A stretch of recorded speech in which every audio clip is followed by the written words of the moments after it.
With any popular anime series, more often than not, eventually, there's going to be a movie that will be released. Now, some movies are not movies in the normal sense. They're like OVAs, where it's like 1 hour specials, or as in the example of Dragon Ball Z, there's like, 15 different movies that we call.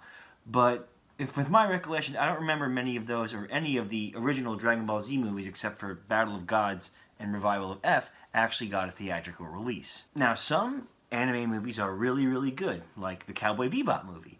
And then some animated movies are pretty bad. Ergo, Bleach, Naruto. Well, not the most abhorrent pieces about either of those series. The movies were, they were just okay. And I did see some of those in theaters as well. So yesterday I did go and I saw the My Hero Academia movie. And I gotta say, as far as anime movies go, the My Hero Academia movie is certainly top tier. It's amazing to me how popular My Hero Academia has become, especially over here in the US. Now, the anime series ended with Season 3 yesterday, and so now we have to wait till Season 4 comes out before we get to continue the story. But Season 4 has been confirmed, and that's currently in the works. Season 3 has a special episode made that kind of promotes the movie and says, hey, we got a movie coming out, come watch it. And that episode is fine by itself. But without that setup episode, if you watch just the dub, you might be a bit lost. Even without that extra backstory, though, you could still go see it and thoroughly enjoy it, especially if you are a fan of My Hero Academia.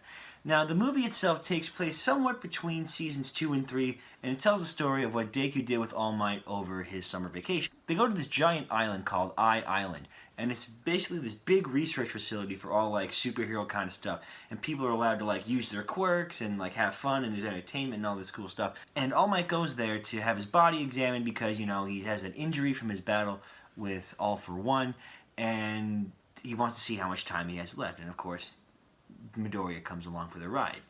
And it essentially goes into this kind of Die Hard scenario where all the heroes are trapped in this tower, and Deku and his friends have to go up to the top of the tower to reset the security system or something like that. Now, by itself, that might not sound like the most appealing plot for the My Hero Academia movie, but it is very well done, and its strengths far outgrow its weaknesses. Now, all of Deku's friends from Class 1A are on the island as well for different reasons, and they all meet up, and then they work together to get to the top of the tower and defeat the villains and all that cool stuff. And not all of them get a lot of screen time. I see why they did it. It was only an hour-and-a-half movie, but the key characters have the most screen time, and they do the most stuff. And I need to be honest, one of my gripes for this movie was that Froppy did not get enough screen time. Froppy is there for 2 seconds with Mina and then the Invisible Girl, and I'm just like, no, Best Girl's not in the movie. I mean, she is, but doesn't really do that much. But still good.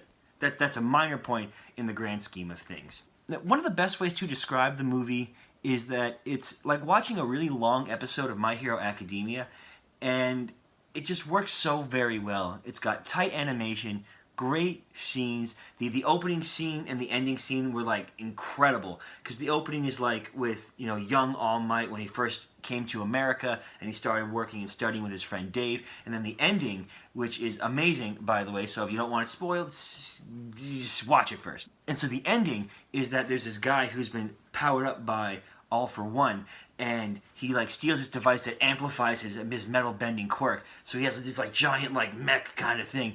And so All Might comes in, he can't beat it, but Deku's trying to fight it, but they can't beat it. So what they do is they team up together. And this ending scene gives what I've always wanted to see in the anime, but unfortunately after season 3 I know won't happen.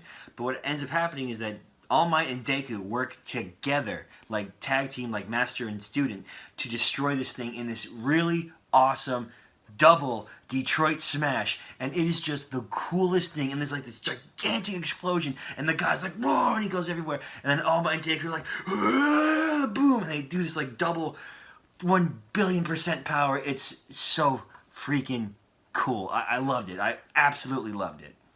Now, of course, the movie is great and it stands on its own. The comedy's fantastic, action scenes are great, animation is top tier, and it really impresses me how this movie It grossed over $2.5 million domestically in the U.S.